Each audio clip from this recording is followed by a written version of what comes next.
My brother was a very angry young man because of a lot of different reasons. He didn't get to know his own dad. My mother's parents turned my brother against my father. They did. My Uncle Dave was also pretty rude to my dad.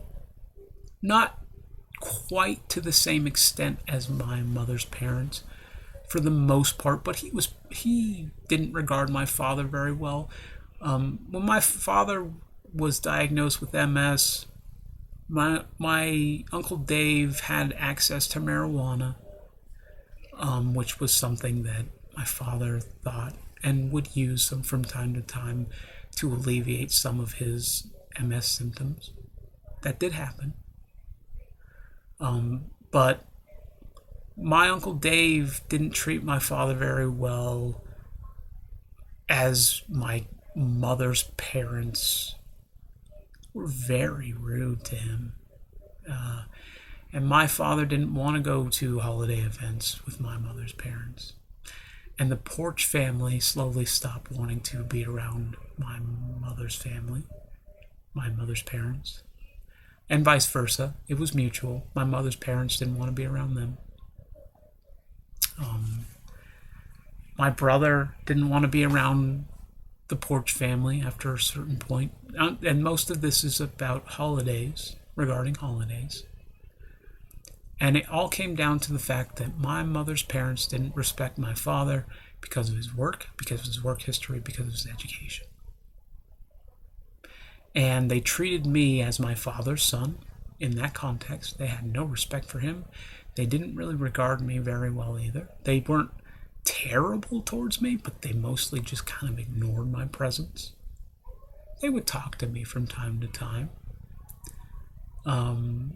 But I was always my father's son. And my mother, as I grew up,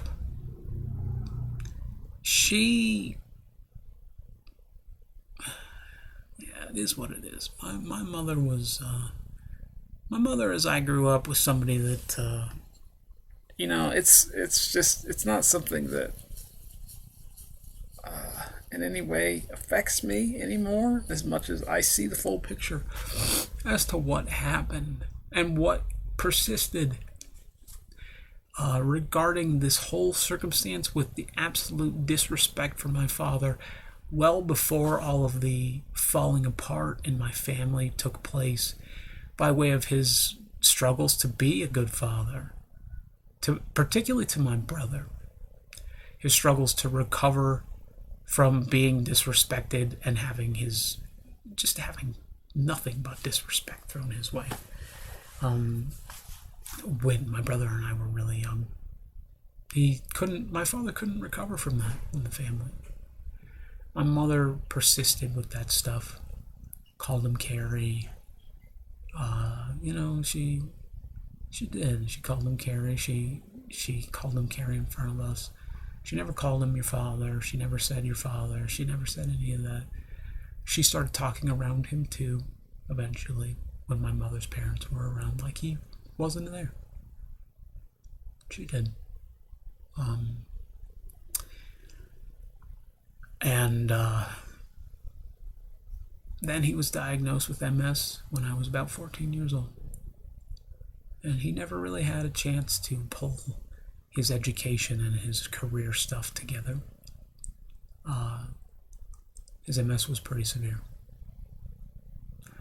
And at that point, he was already so angry and miserable. It was hard to be around him, unfortunately. My father could have been a better man before and during before he could have been. And he could have been. But he tried, and he was pretty earnest about a lot of stuff. He was pretty earnest about about developing new interests, new passions, and continuing with those interests and passions. But he struggled to really figure out what he wanted to do sustainably. And it made things hard. But it was also a part of why my mother continued to disrespect him and disregard him at my mother's parents' lead. And my brother was just too young to see that my grandparents were not doing his head any favors about my father, about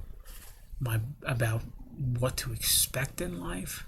They took my brother out so often to buy him all of these things, and then and my brother, he would come back with clothes and new stuff, and he never rubbed it in my face or anything like that. It was never, look what I got, or anything like that. He was quiet about it. My brother, he was quiet about it. He didn't really talk to me about it. He would just kind of come home with like 6 or 7 bags of like big fucking shopping bags from the mall, filled with clothes and shoes and a bunch of stuff. And he would walk past me. He didn't like, pretend I wasn't there or anything like that. And he didn't rub it in my face. He just kind of went to his room and put his stuff away. And that was that.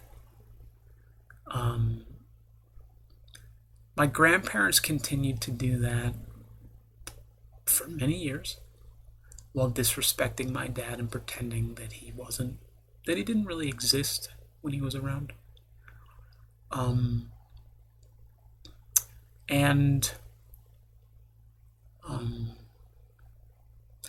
My father didn't really do anything to them. He never really said anything to them, particularly before this started. He didn't say anything to them. He didn't do anything to them. It was all about the fact that he was a maintenance man. And he built fences. And he would work on the car, he would work on the truck when it would break, he would work on the Airborne Express truck when it would break down from time to time, and when the Dodge would break down, he would work on that, or try to. He had mechanical knowledge, but he didn't go to school for it. He knew how to fix small stuff from time to time, to my knowledge. But he was an artistic, creative guy, eventually, and he tried to follow those interests. But his success in that stuff was fleeting because his interest in that stuff was fleeting in different areas. He liked digital art. He liked to create digital art. He liked to draw in high school. I never had the chance to see his high school drawings, but he told me that he did that. And then he got into pottery after his MS struck him. And he did other stuff as well.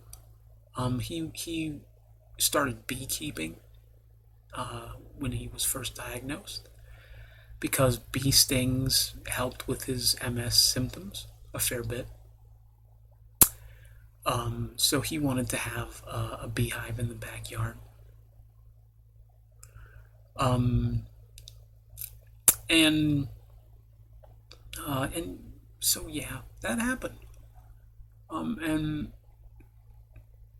my father's anger as the disrespect undermined his ability to be a strong authority figure, or an authority figure in that house, in that family, after my grandparents did what they did, continually to undermine him as a provider, undermine him as an authority figure, undermine him as a person in front of his own child and stepson and wife. They did that for a long time. My grandparents would, they did that. They did that too. For really no reason other than his work history, and his education history. That happened to him. My father, I spoke about this before. He loved music. He really, really loved music. It's one of his favorite things in life. Um,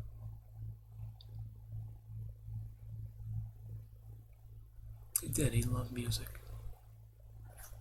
Uh,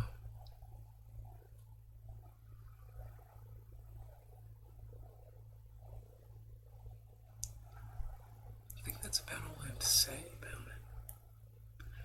Um, I don't know how much the Porch family knew about that stuff. I don't know how much Uncle D, my mother's uncle, or I'm sorry, my mother's brother, remembers or realized regarding that stuff. I don't know how much he really cares about any of that. And I don't know how much my mom is willing to acknowledge regarding that stuff because it happened for many years. And then her onset of drinking, and then the complete erosion of a close family began to take place. Um,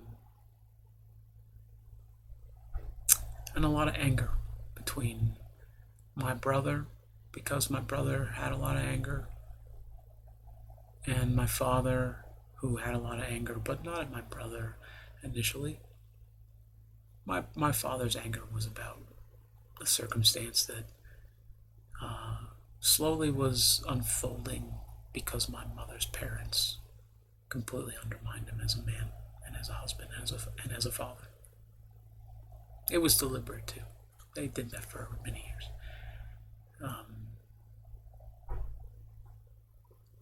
So my father made pretty good food, for the record. He had a lot of my grandmother's recipes. He could make a fucking hell of a meatball, like a legitimate Italian meatball. That was my grandmother's recipe. My father was, he made some pretty damn good food. He wasn't professional, but he had a lot of good recipes. Um,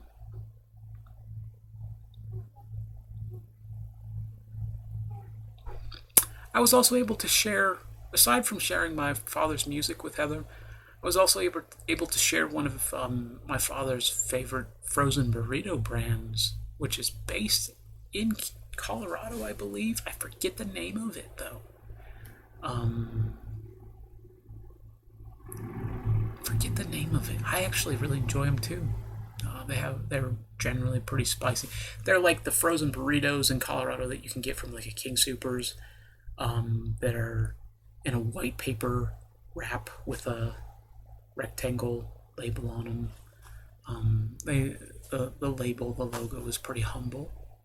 Been around since I was a kid. I forget the name of them, but they have like breakfast burritos and beef and bean burritos and things like, and they're relatively cost effective. Like they're not expensive, but they're really good. I actually shared those with Heather when I first met her, and that was a staple in our freezer for many years. The things in which I got to share with my life, the things in which I got to share from my father, usually actually ended up being something that was appreciated.